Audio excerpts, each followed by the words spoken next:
Welcome to Hunters and Unicorns. Today we welcome Arturo Marin. Arturo is the CRO of an amazingly disruptive technology company called cast.ai. In this episode, we delve into the amazing transformation journey of an individual that has been mentored by some of the most prolific sales leaders on the planet, and how this raw, talented seller has transformed into one of the most high potential CROs in today's market. This is his playbook. Welcome to Hunters and Unicorns. I'm Simon Kutis, and I'm joined by my co-host, Oli Kune. Welcome back to the show, everyone. And it's an absolute pleasure to be joined by Arturo Marin. Arturo, welcome to the show. Thank you. Thank you, guys. Thank you for having me. It's an honor. Out of 10, what would you give him for that pronunciation? It was an 11. It's an 11. You did great, man. There you go. Almost Mexican. Thank you. Almost. I think I didn't realize it when I was at SAP, to be honest. I think that at SAP, even though I saw the signals, I was too hard-headed to actually accept it. Right. Okay. Right? I thought everybody else was wrong. Like, how many 8-figure deals have you sold? Right? That was my mentality. Right. I didn't even realize it. Right? It was just embedded in me. So I didn't like feedback. I liked saying what I thought was law. Right? Like, that's nice, but this is what we're going to do. No? Well, have you sold an 8-figure deal? No. Okay, thank you. So let me continue. So it was horrible, man. It was horrific. Now that I look back, it was like so bad. At the time when I was ready to leave, I think I was ready to leave because out of the team that I led, the team that I managed, everybody quit on me. Right. Everybody was like, I'm not working for this guy. And they left. And it was such a hard time for me. And I was like, it felt horrible. I didn't accept it, of course. I was like, too bad for you. You're missing out. But I started looking for a new gig because I wanted something different, right? In my head, I was like, I'm going to go back to being a salesperson. And that is what I excel in, what I'm really good at. So I'm going to start looking. And for some mystical reason, the company that I actually started interviewing with was PTC, right? And at PTC, from that moment on, my life changed dramatically. At PTC, I met my first ever mentor, who I am so grateful for. At PTC, I learned the playbook, right? At the time, it was actually called value selling. Mm-hmm. That's how they taught it to you. And I still remember my first conversation with Bob Ranaldi, where he asked me, like, how are you going to succeed? And I started just talking, right? And he was like, I'm going to stop you right there. You're going to do 3 things.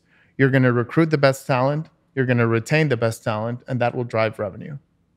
And I was like, what is this guy talking about? Because I didn't understand it. That was my first ever interaction with a CRO, right? With Bob Ranaldi. And I was like, well, okay, that's fine. Later on, I understood what that meant. But when I got to PTC, I was looking at a job to be a seller, right? I wanted to sell for Mexico. That was the job that I interviewed for. And then my mentor, Helio Zamora, who I'm still close with, he was the VP of Latin America. He asked me, like, hey, listen, I'm thinking about bringing you on board, but I want to bring you on board as the leader, the director of Latin America. And I was like, did you not hear my story about everybody walking out on me? And I was like, no, I don't think I was meant to be a leader. I'm a great seller. Like, hire me as your seller. And he was like, well, let me ask you something. And what he said changed my life forever. Because he told me, are you incapable of learning? I was like, well, what do you mean? Well, yeah, you sucked at your job as a manager. But do you think you can learn to be better? I was so closed off in my little world that I didn't even consider it, right? I wasn't even thinking about how do I become better? I was just thinking about running away to what I know. So that guy changed my life because I said, well, yeah, I think I could learn. Then he told me, okay, then come work for me and I will show you the responsibility behind being a leader. And when your journey with me is over, you will be a people manager. And I remember it so clearly, man, because at the time I was like, wow, is this guy for real? I always thought there was going to be something behind it, right? And I was like, wow, will this be true? And I said, okay, well, what's the job? He said, general manager of Latin America. I'm like, oh my God. So not even a sales leader. I was going to lead marketing. I was going to lead HR. Like every function inside of PTC in Latin America, I was going to lead. And I was like, well, I think that's a little too much, no? And he was like, no, I think you can take it. And that guy became my first mentor. He showed me the responsibility behind leading people, how your decisions affect families, how your decisions affect outcomes. I never even thought about that. I just thought about the impact of the sale. And this guy helped me understand everything that was around being a leader. And when it came full circle was when Jason Eubanks started looking for me, because it was exactly 1 year after I had joined PTC. Right. Yeah. I absolutely adored my job. I adored the playbook because for the first time in my career, I actually followed a process, right? And the way that PTC used to sell it to you was your job is to minimize risk. This is the way to do it.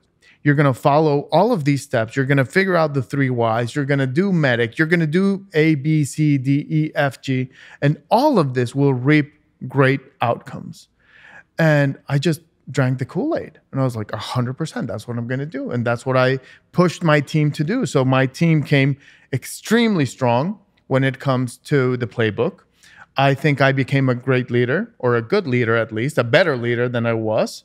And when Jason Eubanks came after me to go to Meraki, I remember that I went to Helio and I told him, hey, Helio, I'm not going to go. I just want you to know what's going on because you've instilled trust and transparency in our relationship. There's this guy, his name is Jason Eubanks. I don't know who he is, but he is asking me to go lead Latin America for a Cisco acquisition called Meraki. And he was like, well, that's awesome, man. Well, let me look into it on the weekend, and I'll tell you what I think. And I was like, great. And I left it there, right? I was ready to keep on rock and rolling at PTC. I loved it. It was great. It was a great time. And then he called me and he said, hey, I'm going to fly to Mexico on Wednesday. Let's go grab lunch. And I was like, great, awesome. So we went to grab lunch, and the guy said, hey, my friend, mi amigo, our journey is over. And I was like, holy shit, I'm being fired. I was like, Helio, I swear to God, I'm not negotiating. I thought that I could come transparently to tell you what was going on because this guy just keeps on coming. I told him no 3 times and he keeps on coming. Helio, no, stop. That's not what I mean. What I mean is I looked at Meraki. I think it's disrupting an industry that is waiting to be disrupted. If you don't take that opportunity, you're going to miss out on something that is going to change your life. So that first conversation that he had with me about the responsibility behind people and behind being a leader, he showed me. He didn't tell me. He showed me what it meant. And we hugged. I thanked him for changing my life. And my real career started when I joined Jason Eubanks. Jason Eubanks is my mentor, right? He's my guy. I always tell him that he made me. He made the good parts of me as a sales professional, because he was the guy that taught me how to use data. Right? That was Jason's thing. Before Jason, I was really good at process. I was really good at following the playbook. But I didn't necessarily understand what to do with the data that I was gathering, right? How to diagnose things before they happened. How to be proactive instead of reactive. So my story with Jason is pretty unique because first I was extremely afraid of him. Extremely afraid of him. Afraid? Yeah, afraid because he was just such a strong character, right? And I've always been, kind of jovial. I like smiling, having fun. And Jason was all business. And I still remember that when I joined Meraki on a Monday, we had PG Mondays at Meraki, right? And I was listening to it and I was like, wow, this guy's really into PG. That's really interesting. But I didn't think much about it. Then on Tuesday, we had our first forecast call. Remember, I've been there Monday, Tuesday. Tuesday, he's like, hey, so here's Arturo, our new Latin America director. He's going to be leading our efforts for the outside sales team in Latin America. I'm like, hey, guys, nice to meet you all. Thank you very much. Thank you for the warm welcome. And Jason is like, okay, your forecast. And I was, your forecast.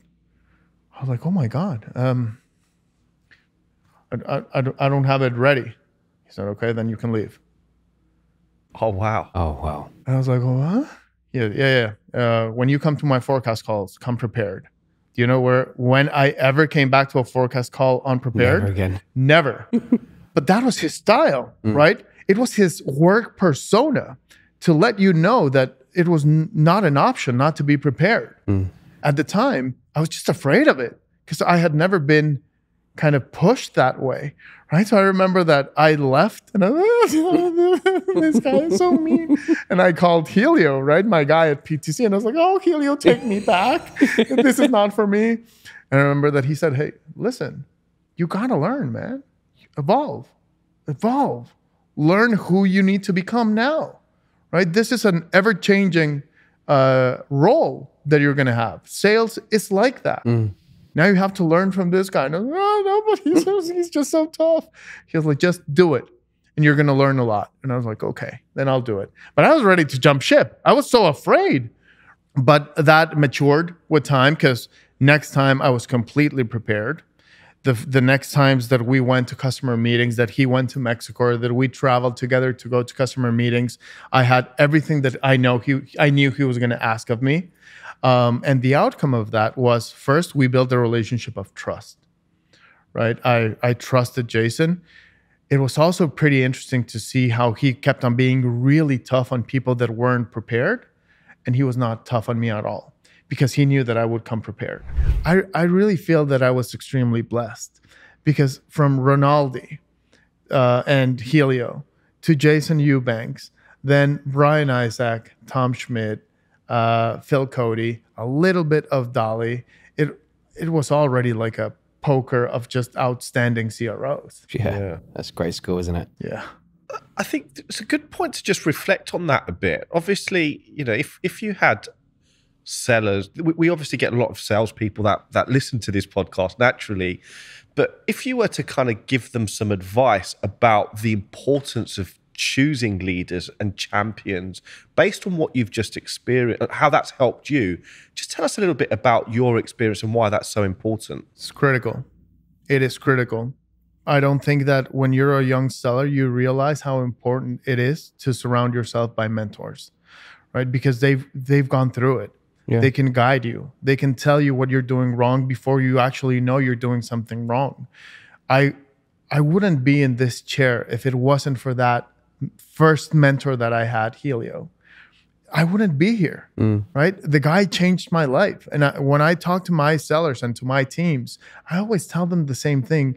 That event in my career was career-defining, life-changing event. I didn't know it.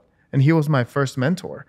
If I didn't have Jason, I wouldn't be in this chair, right? Because he taught me so much about using data, about your work persona, about the way that you give your best every single day, about commanding respect. Jason taught me that.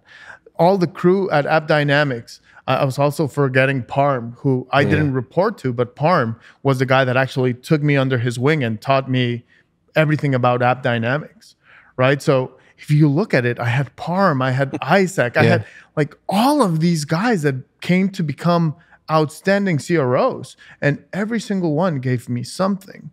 And the first time I ever took over a VP of worldwide sales, it was Scott Davis. Okay, right? He was my last mentor, and I always say that Jason taught me how to operate and how to make sure that I'm diagnosing things. I think that my friend Davis taught me how to be a CRO. If I didn't have Scott, I wouldn't be sitting here. Right. And this was 2 or 3 years ago. So every mentor that I've had has contributed in one way, shape, or form to me being able to be here. Yeah. Without any one of them, I would not be here. Wow. Because the diversity as well, isn't it? You've got lots of different styles there, and you've got lots of different leadership approach. And it's often we see the, individuals following not necessarily the same leader, but, the same leader, from one organization to another organization. Obviously, there gets to a point that once that person's plateaued in their growth, they have to move on, right? Yeah. But, do you owe a lot of what you've done and if through that diversity of learning through others? 100%. I can tell you that is a fact. I think one thing that I had very different to a lot of my peers and a lot of people that I worked with is I'm not afraid to ask for help. Right. And whenever I diagnose that there's somebody that is better than me, I'm a leech. Right. I go after them and I want to learn everything I can from them because I know it'll make me better. I also do something that I think has helped me in my career, and I only hire people that I truly believe are better than me at one or at everything. Right. Because instead of finding it kind of like a moment of, oh my God, this person can take over my job, it pushes me to be better. Right. And I've never hired somebody that I don't truly believe is better than me at least one thing. Right. If they are, congratulations, welcome to the team. It's amazing, isn't it? You've taken us through this journey of your life, and we obviously haven't finished yet, but already you can see the shift in personality and just how you communicate your younger self to where you are now, which is I was the stubborn, I was the best, I was the greatest, I didn't need to listen to anybody. Now it's the complete opposite, right? It's all about replacing that ego, getting the ego well out of the picture and finding people that are better than me because they're only going to elevate me, right? Yeah. And it's really interesting. I think just how you told that story, it's just on reflection, it's very interesting. Again, very fortunate because Jason Eubanks, he knew that I wanted to become more. I also knew that more meant taking over Sam's job, and that was not going to happen, right? Because Sam is just outstanding. So I wanted more, and Jason knew about this. And one of the things that he told me is, I'll get you ready for your next gig, right? Whether it's CRO, it's worldwide sales, it's Americas, whatever it is, I'll get you ready. So Jason actually walked me through a lot of board decks. He taught me the way that boards actually ask him questions. How does he go to Jyoti and explain the priorities? How does he budget? Like everything that was outside of my reach, Jason taught me.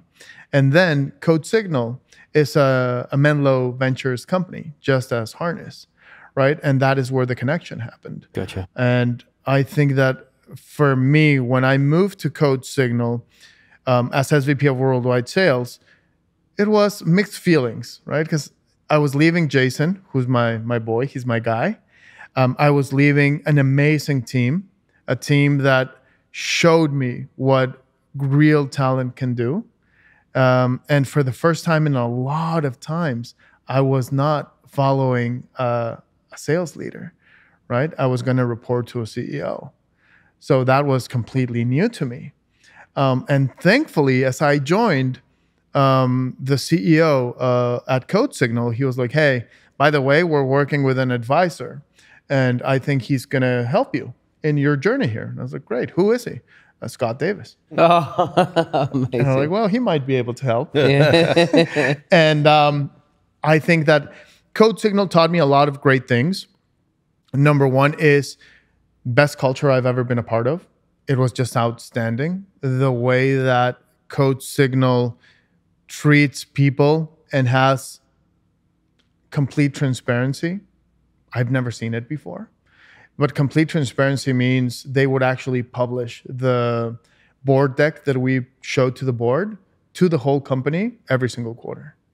Every single quarter. Everybody knew what money came in, what money came out. It was just outstanding. So I learned what great culture looks like company-wide.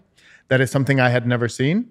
And then Scott Davis, he taught me what it meant to be a CRO, right? He was like, hey, listen, these are going to be the first 10 priorities that you're going to have. If by month 3, these 3 haven't happened, say goodbye, because you're not meant for this job. But if you secure these 3 things, you're going to be okay. What were those 3 things? I think that I remember it was first build out the process, right? At the time, he told me hire somebody that is amazing in RevOps. We didn't.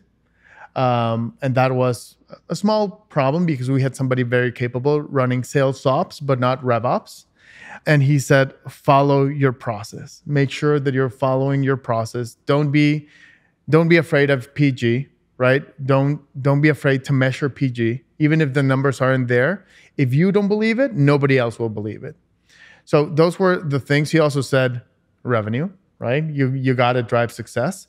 For the first 6 months, you're kind of on leave of absence because you're building from the ground up. When I joined, there was no sales process. There was no ICP.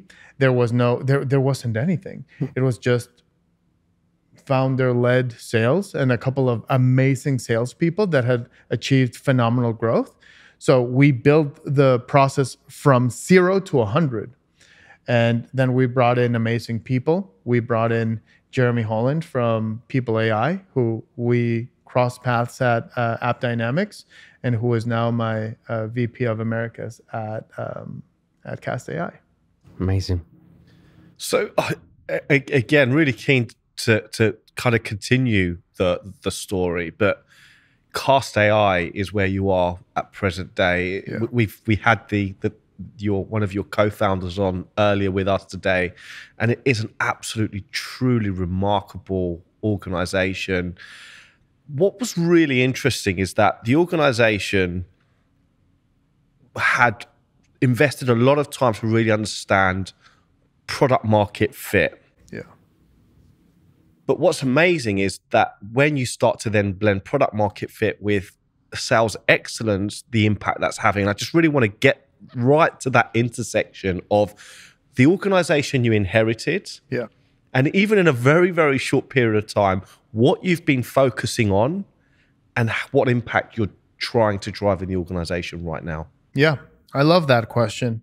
So first of all, I've never been in a company like cast.ai. I think that I've never seen something grow as fast and have customers be so excited about the tech. It is mind-blowing. In all honesty, it's a lot to digest, because when you're solving a problem that needs to be solved with outstanding product, in my opinion, the technology team that we have at cast.ai is the best I've ever worked with. They are just mind-blowing good. Our CTO is a visionary and knows how to work, how to execute.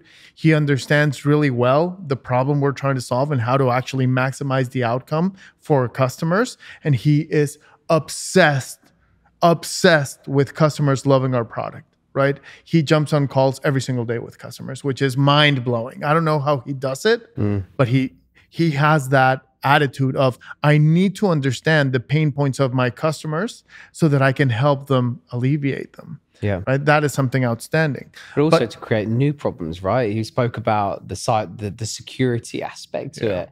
And without having that customer interaction, he never would have known that was a problem that they could solve. 100%. 100%. That customer obsession that he has is what gives me confidence that no matter what comes our way, we're going to excel at it. Because he also has a way of thinking about problems that I've never heard. Because the CTOs that I've worked with usually have a very complex approach to what they want to solve for. His is extremely simple, but extremely powerful. So what he says is, the way that I want to build product is based on 3 principles. Number 1 is I want to solve the problems of the same persona, right? I don't want to be talking to 100 billion different people inside of organizations so that they can actually get a benefit from a platform play. I want to solve a problem for the same persona. I want the technology to be about automation, right? Automation that is based on AI and ML. And I want the business impact to be direct cost savings. Those are the 3. If the 3 are a fit to what we're building, we're going to build it. If it's not, we're not. And I remember that conversation with him in my interview process. I was almost crying, right? I was like, oh my God, I love you. Because he has it so clear. Yeah. And in what he's delivered so far and what he plans on delivering in the next 12 months, the journey for Cast is just starting. And the way that we've grown, just last quarter, we grew 6x versus what we did the same quarter last year. 6x, right? In this economy, with everything that's going on, it is truly remarkable. With a completely new sales team and sales organization, with completely new processes, with everything new, to be able to deliver on that number is pretty amazing. I also think that when I joined Cast.ai, I had something extremely clear, that I wanted to make sure that I understood where we were coming from to build where we're going. So before I actually joined, before I was even ready to jump on board, I did the first thing that I think is driving our success today. And it was I hired an outstanding VP of RevOps, right? Asad Sheikh, who is world-class, somebody that I've gotten really close to. He joined the company exactly 3 weeks before I joined the company. And what I told him is, Asad, you have a mission, man. And what you're going to do, oh, by the way, he introduced me, Scott Davis introduced me to Asad. Okay. I told him, you have a mission. Your mission is to diagnose everything that is working and everything that is broken. And within the first 3 days that I joined Cast.ai, I want to know everything. I don't care about anybody else. I don't care. Nothing. I need you to tell me, what is the capacity plan? What is the data telling us? What do we need to improve? What's working? Et cetera, et cetera, et cetera, et cetera, et cetera. When I joined, oh my God, guys, Saad had everything ready. That was a completely different scenario than the one I stepped on in my prior role, right? Where I needed to kind of learn as we go. This was ready 100%. We had a capacity plan. We understood what did the data tell us about our sales process. Was the ICP the right ICP? How are we going to segment territories? How many people should we hire? What are our growth expectations? What's actually possible? What is the medium revenue contribution per seller? What is the right mix between sellers, SEs? We had everything. So in reality, when I joined, those first 3 days, we planned on, perfect. If this is the current state, what are our priorities? Where are we going to hire? How are we going to build a plan that actually tells a story to our CEO of why we need these people? So we immediately started making changes. The first change was we were an inbound organization. But it was a broken inbound organization because the way we would do it is an inbound lead would come in and then we would round robin to someone. Like, congratulations, here's your opportunity, right? And so it's like, yeah, I have Cisco. Yeah, but you are in the UK. Yeah, it doesn't matter. I have Cisco in San Francisco. And that's the way that we were doing it. But that talked to me about the product market fit because even through that, we were selling. I was like, how is this possible? How? And so we built a sales process. We built our leading indicators. That was something that they had never seen, right? So we said, out of the data that we currently have, this is what we need for all of you to make 130% of your number. The reason that we use 130% is because I want everybody to go to President's Club, right? And that is the way that we're making sure that we're showing sellers a path towards success, right? How many discovery meetings do you need to have? How many MBMs do you need to convert? What is the conversion rate? What would happen if you're converting 10% more from stage 2 to stage 3? Everything that we diagnose, we build with one intent. We don't want to be reactive, right? If in sales, in my opinion, and this is just me, and I have a lot of peers that don't believe this is the right approach. I believe it is. I think that if in sales, if you have a PIP, you're not doing your job. I don't believe in PIPs. I think that you're able to diagnose success or failure early on. And if you have the data and you're using your leading indicators to tell your sellers where they're falling short, there's no need for a PIP. No, because everybody knows. It's too late. 100%. I don't want a company culture where, oh, well, it's not working. You're on a PIP. Now magically change everything that you've done in 1 month or you're out. Yeah, no. Never happens. Yeah. Diagnose it before. Give them the ability to be able to de-risk their future in the company. Because if you do, you're going to have people that are going to fight for you every single day because they know you have their back. It's a great story. And as I said, we're really excited to see where it can go. I know that they're saying we're not selling this one. We're going to go all the way. So I'd be really interested to see what the next 3 to 5 years look like. I think this is a good time to really reflect on what we've spoken about today, because it has been a truly wonderful session. Been fantastic to have you on the show. And if I was to kind of summarize some of the things that I think have really resonated with me, is when you look at where you started and who you were as a person, and perhaps that first hard hit from your dad, and where you started and where you are now, it's just such an interesting progression where you can clearly start to see how each person, each mentor, each experience has slowly kind of molded you into this well-rounded leader that you are today, and how that's helped you raise your ceiling, but really become so well-rounded and develop you and get you to where you are today.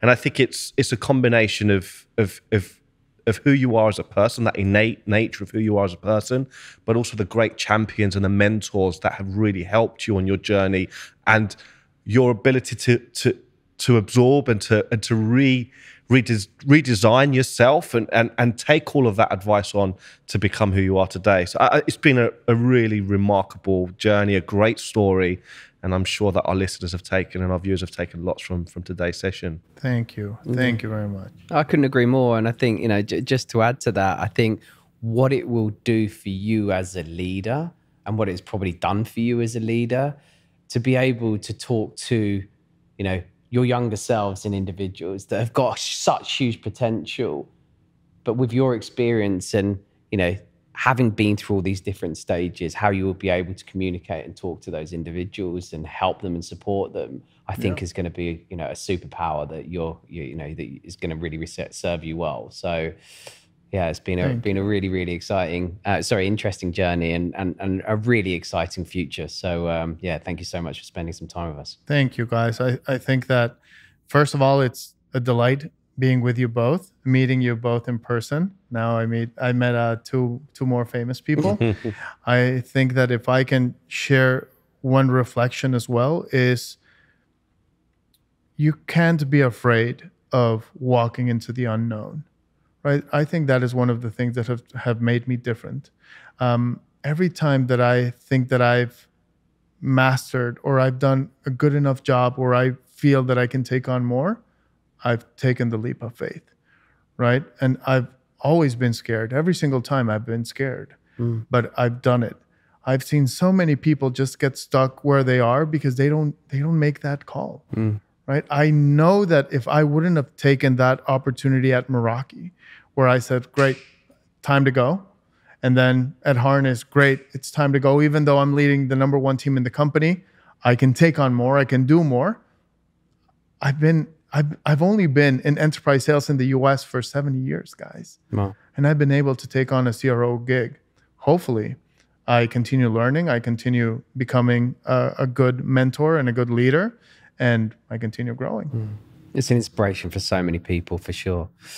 So to all our listeners, thank you so much for tuning in to another session. If you like what you've heard, please do subscribe to our various channels on iTunes, Spotify, and YouTube. It's really important that you do that, because it's really important that our subscription increases, in the sense that the more people that we view, or the more people that view our content, the more content that we can continue to produce. And we absolutely love doing this. So please don't follow those links in the description and subscribe to those various channels. But thank you so much. And we look forward to welcoming you back for another session soon. Goodbye.